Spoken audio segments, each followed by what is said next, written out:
And this is a story that demands answers because this is about the most basic promise an airline makes to a passenger, that when you step inside an aircraft, the people responsible for your life are fit to fly. So an Air India flight from Phuket to Delhi, remember, encountered severe turbulence on the 4th of August. 17 people, including crew members, were injured. The aircraft then landed in Delhi. The pilots then had to undergo post-flight screening, and now comes the shocking revelation. This is a story first broken here on Times Now. Sources are now telling us that the pilot in command has tested positive for a psychoactive substance. Now, Air India has confirmed that a post-flight screening of the pilots did in fact take place. It says that the screening was conducted according to the applicable protocols, but the airline also says that the test results have not yet been shared with them, and therefore it is not in a position to comment on the findings. So here we are going to make a very clear distinction. For now, the test results haven't been shared with Air India as per Air India, and the positive test, did it cause turbulence? That is the question that is being asked. For now, there is no evidence at this stage establishing that connection. We are still awaiting an official test. Does a positive post-flight screening by itself prove that the captain was intoxicated or impaired while flying? That's another question that is being asked. And so there are many things that cannot be ignored. What exactly was detected in the captain's system? When was the substance consumed? Was the captain completely fit to fly when he took command of that particular aircraft? Was he impaired at any point during the flight? When the aircraft, in fact, encountered severe turbulence, was every decision inside the cockpit taken by a crew that was completely alert and fully fit? And investigators must now establish this. We also have the accountability question that is being raised. What checks exist before a pilot is in fact cleared for duty? Were all those checks followed in this particular case? What triggered the post-flight screening? Who is responsible for ensuring that a pilot in command is fit before hundreds of passengers are placed in his very care? And if the positive test is officially confirmed, did anyone break the rules, or did the safety system in itself fail to catch a problem before takeoff? And then when it comes to the question of the safety and security of passengers, 17 people were injured on this flight. They deserve to know what exactly happened. That is why Air India must now account for its crew fitness and safety protocols. The captain in this case also must account for his fitness to fly if the test finding is confirmed. My colleagues are joining us on this broadcast. Shefali is with us. We also have seen Madhavdas, Gopalakrishnan, Priyank and Kritika also joining us on this broadcast. I want to come to you, Madhav, first up. This is a shocker. As per sources, we are getting to know that the captain in command has failed the dope test. So this positive test after landing is one fact that we are reporting. 17 people were injured, on that flight. What evidence now would investigators need to establish if there is a connection? And if there is, then what are the questions that Air India needs to answer? Well, this is of course a very, very shocking news coming in, but we must put it in context. This is after that severe turbulence that caused huge amount of injuries to those passengers. We saw those shocking scenes where even some of those passengers had to be taken out, on a stretcher from the airport, because that is the kind of injuries that they suffered. Normally, one does not see this kind of turbulence because the manner in which we saw bags strewn across the entire cabin doors that were completely open. Obviously, the force or a fall of our drop about 300 feet is what we were told at that point of time that was caused due to turbulence is the episode as far as the entire background of this is concerned. But when such a wake turbulence hits, you obviously need the pilots to be completely in control, and whether the pilot in command, as you rightly mentioned, if he has failed that particular dope test, was he inebriated at that point of time? We don't know at this point of time. That is certainly not clear, but it does raise some very, very serious and disturbing questions as to whether that was indeed the case, and even if he was not inebriated at that point of time, whether consumption of these psychotropic substances could have affected his performance while he was in the cabin. These are very important questions that come out of this, because remember that there is mandatory testing that has happened, and in this particular case as well, it's because of that testing that the pilot in command has been tested and has been caught in this particular case. But there is widespread testing, whether it's use of alcohol, whether it's use of such psychotropic substances, that regularly takes place as far as the DGC and the whole civil aviation requirements of CR are concerned. And that is perhaps something that needs to be tightened, given the kind of gravity of situation that we've seen on ground. So what we know so far, Madhav, is that Air India has confirmed that the test did in fact happen, but it also says that it does not have the results of the test so far. Going across to my colleague Shefali, who's with us. So Shefali, help our viewers understand, if a psychoactive substance was indeed detected, can a test now establish when it was consumed and whether the captain himself was, impaired while flying because of this psychoactive substance that has been detected? While the test can show if the pilot in command or the person who has consumed it was positive or not, but when it was consumed, the timeline, the second test, which the airline also in its statement said that they are waiting for the result. They are waiting for the second result, which let me again tell you that at the airport itself. So when any such incident happens, it's as per protocol that these tests are conducted to either factor in certain aspects or rule out. So this test was conducted on both the pilots, where the pilot in command was tested positive at the airport itself. But the second test, which the result airline is also waiting for, has gone, in which the hair sample, I believe, is taken of the pilot, and through which a detailed report comes in as to what was the timeline of the person was intoxicated with. So all those minute detail will come out in the second result, which DGCA will factor in during its inquiry. We know DGCA has initiated an inquiry on the particular Phuket-New Delhi aircraft, where they are also factoring in if it was a weather-related turbulence or if there was a technical fault with the aircraft. And now that the pilot angle is also coming in, where he was tested positive for the drug. So now all these factors will be taken in account whenever the DGCA will finalize its inquiry. So for now, it is about the trust of passengers, and this revelation is absolutely shocking. Mr. Randhawa is also joining us on this broadcast. Good afternoon, Mr. Randhawa. The probe finding for now, as per sources, absolutely shocking. The captain has failed the dope test. So passengers trust an airline to put a fit crew in the cockpit. Now, if this result is confirmed officially, where does the first line of accountability lie? See, first and foremost thing I would like to clarify, there are two CARs issued by the DGCA. One is on breath analyzer, and breath analyzer policy is on the flights 100% testing is done, and on international flights, if it is not done on the departure, then it is done on after arrival at landing.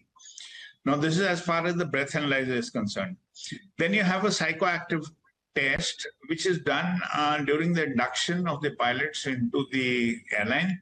And subsequently, a percentage of pilots are to be tested periodically by the airline. I don't know whether the airlines have been conducting the psychoactive percentage, and those records have to be maintained. Now, has the DGCA done an oversight on the testing of the psychoactive substances in the aircrew? I don't know. Now, the repercussions are far from what we can think of, because once a pilot is under the influence of alcohol or drugs, then the pilot reaction time increases, and it could even affect the pilot's decisions. Now, in case of a dope test, it becomes even more evident, because it is not that the drug could have been taken a day before the flight. The drug remains in the body in some of the cases as long as 3 to 6 months. The drug can be in the body. Okay. Now, if that be so, that he tests positive in the second test also, and it is tested that he was positive, that means all the flights which that pilot must have undertaken were jeopardized. Okay. Because it is that serious in nature. However, it will be slightly premature for us to come to any conclusions that the pilot has tested positive.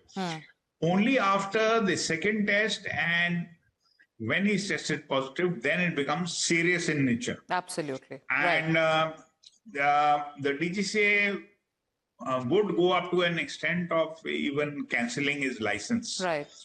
And there are other things that a person could be. Yes, and that is why, Mr. Randhawa, we are reporting on the findings right now that's available with us. We've also told our viewers about what Air India has said.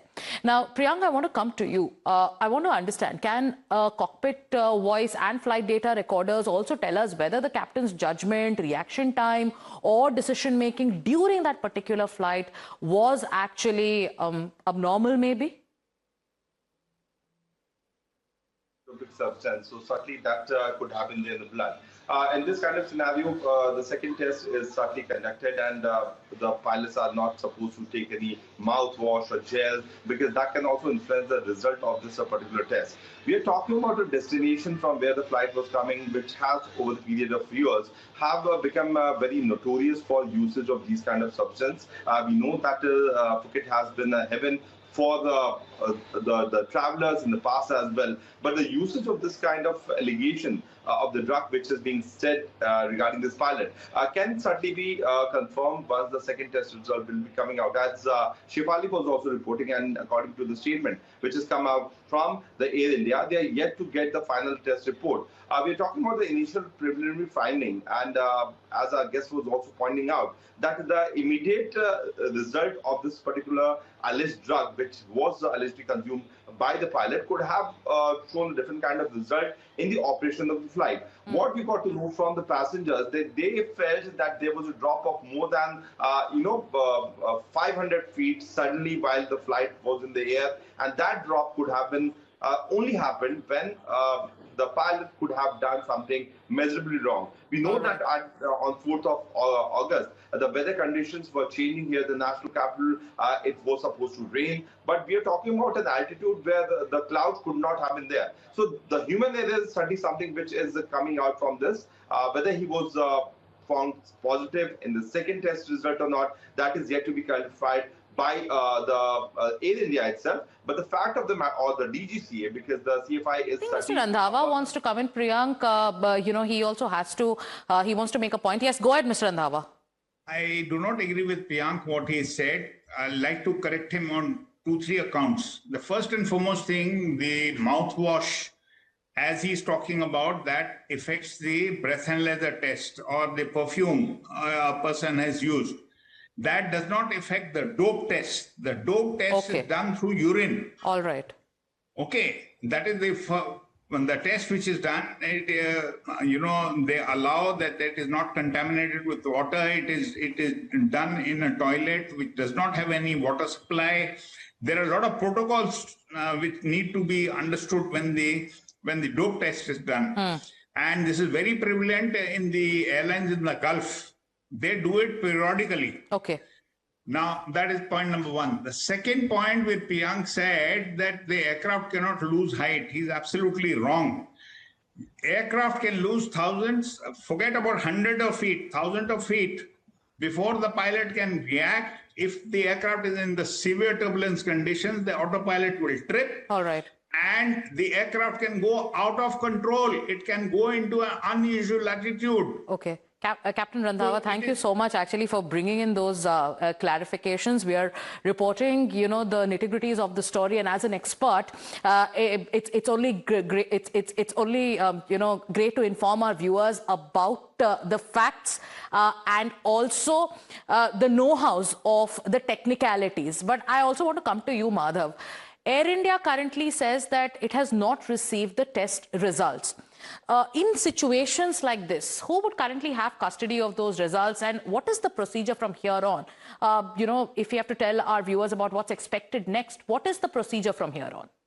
Well, one thing is very clear, as Captain Randhawa has very specifically told us, a breath analyzer happens 100%, and this dope test is something that is done in specific circumstances. As he rightly said, periodically and annually rather, about 10% of all pilots, as well as those who are air traffic controllers, etc., are tested, and that is the specific standard. In this case, it's very clear, Shefali has just shared with us, that because the incident took place, it's after that the pilots were tested. Now, of course, we have to look at what happens following the second test. As Captain Randhawa has suggested, if the second test does come out positive, then that would certainly demand action as far as the pilot is concerned. To what extent really and how many flights were thus impacted by this particular individual then becomes a very, very important question. And DGCA certainly will move to take action as far as the pilot as they deem fit, whether disciplinary action of any form, even up to the suspension of the license. But I want to ask Captain Randhawa, in situations like this, Captain Randhawa, take us through, as you specifically said, it's not necessary the person was inebriated or unfit to fly at that point of time.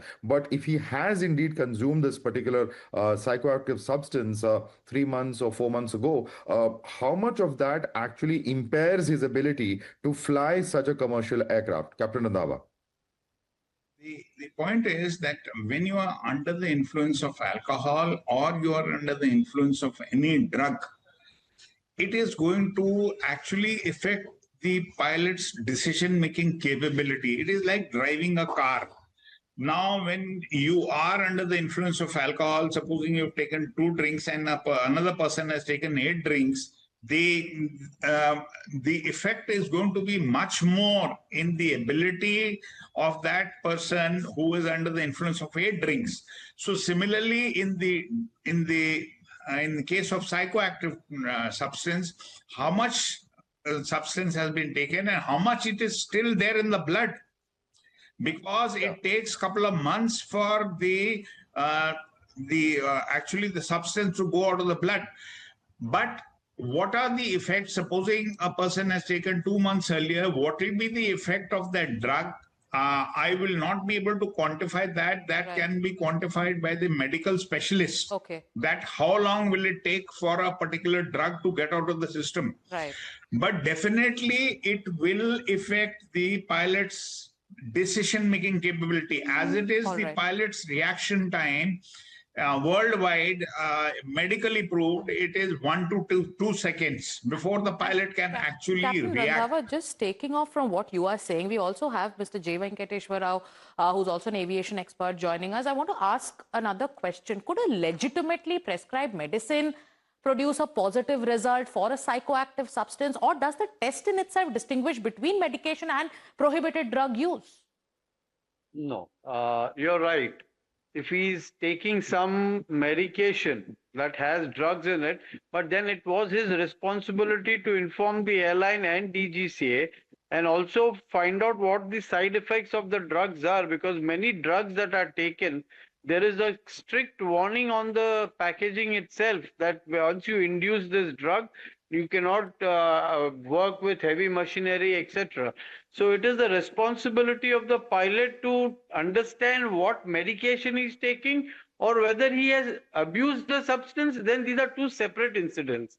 But normally, when, as you say, drugs in the prescription form, it is certified either by the company doctor or a doctor and shown to the company. So there are precautions taken where he would be said that, okay, you're taking these medications, so don't fly for a couple of days or whatever. All right. But if that has not happened, then this has to be a substance abuse outside the system. And that is why, if this finding is confirmed, is it simply about one pilot breaking the rules, or should the investigators now ask how the entire aviation safety net allowed him into the cockpit? Thank you so much, gentlemen, for joining us. And all my colleagues, Madhavdas Gopalakrishnan, Priyank Tripathi, Shefali and Kritika, thank you so much. We'll have to quickly move on to some breaking news that's now coming in, but we're going to keep our focus on this story because this is about